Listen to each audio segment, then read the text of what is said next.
Michel François Platini was born on June 21, 1955, in Joufmerthet-Moselle, France, a small industrial town in northeastern France. He grew up in a family of Italian descent. His grandparents had emigrated from Italy to France. His father, Aldo Platini, was a football player and later a director at a local club, which greatly influenced Michel's early involvement in the sport. From childhood, Platini was immersed in football culture. He spent hours playing in the streets and local pitches, developing technical control, passing precision, and a deep understanding of the game. Platini joined the youth team of AS Jouf at a young age, coached by his father. Despite being considered physically small and not particularly strong in his early teens, he stood out because of his technical intelligence and vision. He later moved to the youth academy of AS Nancy-Lorraine, where he began his professional journey. Initially, some scouts doubted his physical abilities, but his skill on the ball and game awareness quickly proved decisive. He made his professional debut for Nancy in 1972, at just 17 years old. Over the next several seasons, Platini developed into one of the most creative midfielders in France.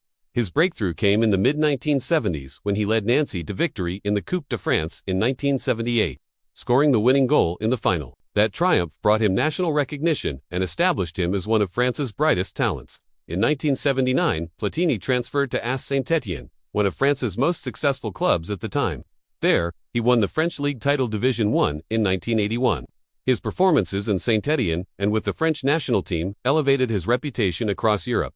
Platini was not just a goal-scoring midfielder, he was a strategist on the pitch. His exceptional passing range, calmness under pressure, free kick accuracy, and ability to dictate tempo made him unique. Platini's international career with the France national football team began in 1976. He quickly became the team's leader and central creative force. Although France had struggled in previous decades, Platini led a golden generation. The pinnacle of his international career came at UEFA Euro 1984, hosted in France. Platini delivered one of the greatest individual tournament performances in football history, scoring 9 goals in 5 matches, including 2 hat-tricks. France won the tournament, and Platini became a national hero. His leadership, intelligence, and composure defined that championship. In 1982 and 1986, Platini also led France to the semifinals of the FIFA World Cup, finishing 4th in 1982 and 3rd in 1986. Although France did not win the World Cup during his era, Platini's influence was immense. He scored 41 goals in 72 international appearances, making him France's all-time leading scorer at the time of his retirement. The defining club chapter of Platini's career began in 1982 when he joined Juventus FC in Italy. Italian football in the 1980s was considered the most competitive and tactically demanding league in the world. At Juventus, Platini reached the peak of his club career.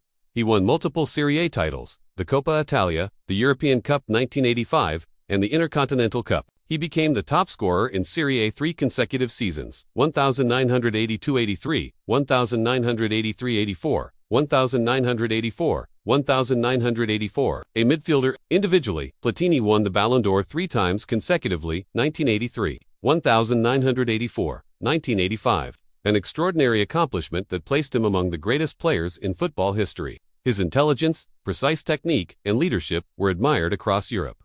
Unlike physically dominant players, Platini's strength lay in anticipation, positioning, and strategic awareness. He controlled matches through vision and timing, rather than speed or power. Financially, Platini was among the highest-paid footballers of his era, though salaries in the 1980s were modest compared to modern standards. His transfer to Juventus was significant for its time, and he earned substantial wages in Italy. Additionally, he benefited from endorsement deals and sponsorships, particularly within Europe.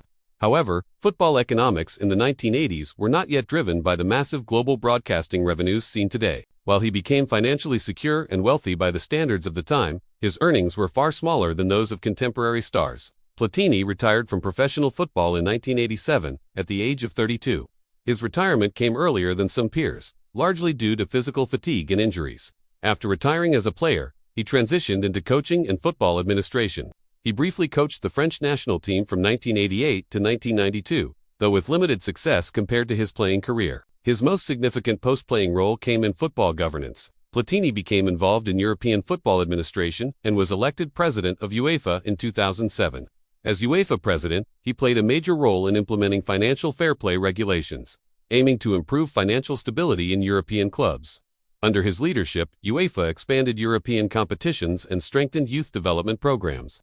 However, Platini's administrative career faced serious controversy. In 2015, he was suspended by FIFA's Ethics Committee over a disputed payment related to former FIFA president Sepp Blatter. Although Platini maintained his innocence and challenged the ruling, his ban effectively ended his ambitions to become FIFA president. This controversy significantly impacted his public image, though his playing legacy remains largely respected. Regarding his personal life, Platini has largely kept his family matters private. He married Crystal Bagoni, and they have 2 children. Outside football, he has been involved in various public activities and remains an influential voice in discussions about the sport's direction and governance. From a tactical perspective, Platini is remembered as one of the greatest attacking midfielders in football history.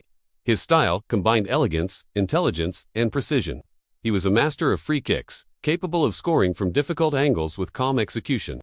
He also possessed exceptional vision, allowing him to deliver decisive passes that unlocked defenses. Unlike players known primarily for athleticism, Platini's greatness was rooted in intellect and technical mastery. His career statistics, trophies, and individual awards place him firmly among football's all-time elite.